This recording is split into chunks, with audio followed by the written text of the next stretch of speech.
جب بیت اللہ شریف کی یہ تعمیر شروع ہوئی ہے، یہ جو شاہ عبداللہ مرحوم نے یہ تعمیر شروع کی اور ایسی تعمیر کی ہے کہ پوری روئے زمین پہ اس جیسی تعمیر کرنا مشکل ہے۔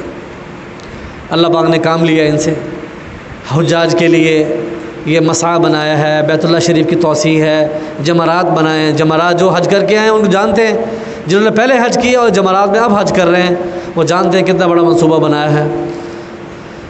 9 محرم الحرام کو ارادہ ہوا ہمارا، ہم اس وقت مکہ مکرمہ میں موجود تھے، حج کے لیے حاضر تھے۔ حضرت سید مختار الدین شاہ صاحب دامت برکاتہم، اللہ ان کی زندگی میں برکت عطا فرمائے، وہ بھی وہاں پہ تشریف لے گئے تھے سفر حج کے لیے، مکہ میں حاضر تھے، مدینہ منورہ میں حاضر تھے۔ ہماری واپسی تھی 10 محرم کی دوپہر کو جدہ سے۔ کب واپسی تھی؟ 10 محرم الحرام کو مکہ مکرمہ سے جدہ سے واپسی تھی، ہم مدینہ منورہ میں حاضر تھے۔ ہم نے مدینہ منورہ میں مشورہ کیا، روزہ اقدس پہ حاضر ہوئے، اجازت لی، سلام پیش کیا، الوداعی۔ وہاں سے مدینہ منورہ سے جو جدہ راستہ آتا ہے تو آگے 1 گھنٹے کے فاصلے پہ مکہ مکرمہ بھی ہے، 1.25 گھنٹے کے فاصلے پہ، غالباً 80 یا 90 کلومیٹر 120 کلومیٹر کے فاصلے پہ مکہ مکرمہ ہے اس راستے سے۔ وہ سول سے عصفان سے مڑتے ہیں اور یہ راستہ مکہ مکرمہ چلا جاتا ہے۔ مکہ مکرمہ جب حاضر ہوئے ہم تو مکہ مکرمہ میں فجر کے تہجد کی اذان سے پہلے ہم داخل ہوئے تو انہوں نے 10 محرم کو تعمیرات شروع کرنی تھی۔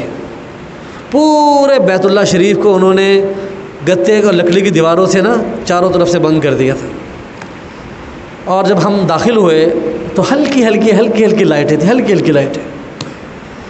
اس وقت میں نے ابا جی خدمت میں عرض کیا، لگتا یوں ہے کہ بیت اللہ شریف میں چھٹیاں ہو گئی ہیں۔ جیسے مدرسہ خالی تھا لاک ڈاؤن کے زمانے میں، جیسے بیت اللہ شریف آج کل خالی ہے، تو ایسے لگا جیسے بیت اللہ شریف میں چھٹیاں ہو گئی ہیں۔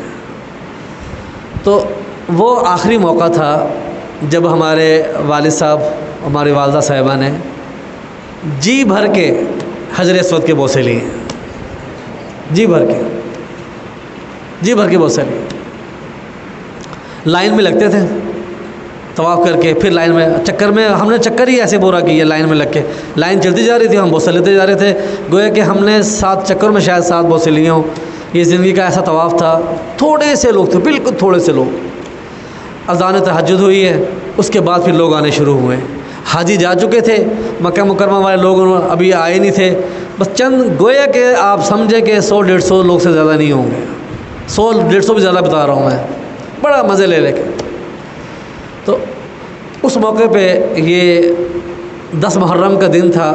یہ درمیان میں بات اس لیے آ گئی کہ بتاؤں کہ تعمیرات کے آغاز پہ یہ معاملہ تھا، 10 محرم کا روزہ، اور مجھے بخار کی کیفیت تھی میری۔ امی جان سے اجازت دی کہ میں 10 محرم کا روزہ رکھ لوں۔ امی جان فرمانے لگی کہ آپ نے آج سفر بھی کرنا ہے، سامان کو، ہم بوڑھے ہیں، والدین کے ساتھ سامان اٹھانا بھی تم نے، ساری محنت بھی تم نے کرنی ہے، لہٰذا بخار بھی ہے، عذر بھی ہے، سفر بھی ہے، تو روزہ نہ رکھو 10 محرم کو۔ میں نے درخواست کی کہ آپ مجھے روزہ رکھنے دیں، جہاں میری بس ہوئی، میں آپ سے وعدہ کرتا ہوں جہاں میری بس ہوئی، میری بس ہمت جواب دے گئی، وہاں میں روزہ افطار کر لوں گا۔ سحری تھوڑی سی کھا کے روزہ رکھ لیا الحمدللہ۔ اللہ کا شکر، الحمدللہ۔ اس سال خطرہ تھا کہ 10 محرم کے روزے کا ناغہ ہو جائے۔ اللہ تعالیٰ نے اپنے فضل سے، مہربانی سے، مدینے والے کی برکت سے، مکہ مکرمہ کے اس عمرے کی برکت سے، 10 محرم کی برکت سے اس سال بھی اللہ تعالیٰ نے 10 محرم کا ناغہ نہیں ہونے دیا۔ تو آپ سے یہ بات کیا کہ کچھ تھوڑی سی حرم شریف کی ہواؤں میں تھوڑا سا آپ کو لے جا کے، ایک تو دل آپ کے ادھر بھی لے جانا چاہتا ہوں۔ اور پچھلے سال 10 محرم الحرام کو ہم بیت اللہ شریف میں حاضر تھے، اس دن بیت اللہ شریف میں ہم حاضر تھے، اور مسفلہ کبری پہ ہمیں اتارا ہے ڈرائیور نے، حرم شریف تک کوئی بندہ نظر نہیں آیا، بالکل روڈ خالی ہے، 1.5 کلومیٹر تقریباً بنتا ہے، 2 کلومیٹر ہے، قریب 1.5 کلومیٹر، مسفلہ کبری سے لے کر بیت اللہ شریف تک کوئی بندہ نظر نہیں آیا، بالکل خالی روڈ۔ حاجی جا چکے تھے اور باہر سے لوگ ابھی آئے نہیں تھے، تو 7-8 دن ہمارے وہاں گزرے ہیں بڑے مزے کے۔ تو بیت اللہ شریف بھی، مسجد نبی شریف بھی رہ کے یاد آتے ہیں۔ اللہ پاک اپنے فضل سے، مہربانی سے امت کے تمام حضرات کے لیے، آپ کے لیے بھی حرمین شریفین کے دروازے ہمیشہ کے لیے قبولیت کے ساتھ، صحت و عافیت کے ساتھ، رزق حلال کے ساتھ، برکتوں کے ساتھ ہمیشہ کے لیے کھول دے۔ تو آج کے دن کے حوالے سے یہ کوئی باتیں میرے دل میں آ رہی تھیں، تو یاد رہے گا پیغام۔ پہلا پیغام حدیث مبارکہ کا ہے، جب بھی عاشورہ کا دن آئے تو ہم گویا کہ خیر القرون سے وابستہ ہو گئے کہ 10 محرم کو صحابہ سے لے کر آج تک امت کے بہترین لوگوں نے یہ بہترین کام کیا، روزے کے ساتھ یہ روزے والی حدیث مسلسلات کے ساتھ اپنے شاگردوں کو آگے منتقل کی ہے۔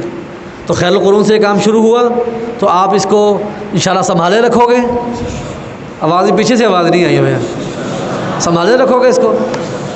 صحابہ اور اہل بیت کے بارے میں نے بات کی، سنبھال کے رکھو گے ان کو، یا ان کے بارے میں کوئی تبصرے کرتے رہو گے، یا خود فیصل اور قاضی بن کے بیٹھ جاؤ گے؟ کسی کے بارے میں کوئی بات نہیں۔ جب اللہ تعالیٰ نے کہہ دیا رضی اللہ عنہ ورضوا عنہ وکلا وعد اللہ الحسنى، سب کے بارے میں فرما دی، تو یہ سب چیزیں ہمارے ایمان کا، قرآن کا حصہ بن گئیں۔ تو آج کا کوئی فرد اٹھ کے صحابہ پہ لکھنا شروع کر دے، تو یہ اس دور کا ایمان بچانے کا سب سے بڑا نسخہ یہ ہے، اہل بیت کرام اور صحابہ کے بارے میں کسی کی کوئی بات نہ سنو۔ اور تیسری بات میں نے عاشورہ کے روزے کے حوالے سے کی ہے، اللہ پاک اپنے فضل سے، مہربانی سے جب تک ہماری زندگی ہے ہمیں اس روزے کے ساتھ وابستگی نصیب فرمائے، دین کے ساتھ وابستگی نصیب فرمائے، اور دین کے لیے قربانی دینے والوں کے ساتھ وابستگی نصیب فرمائے۔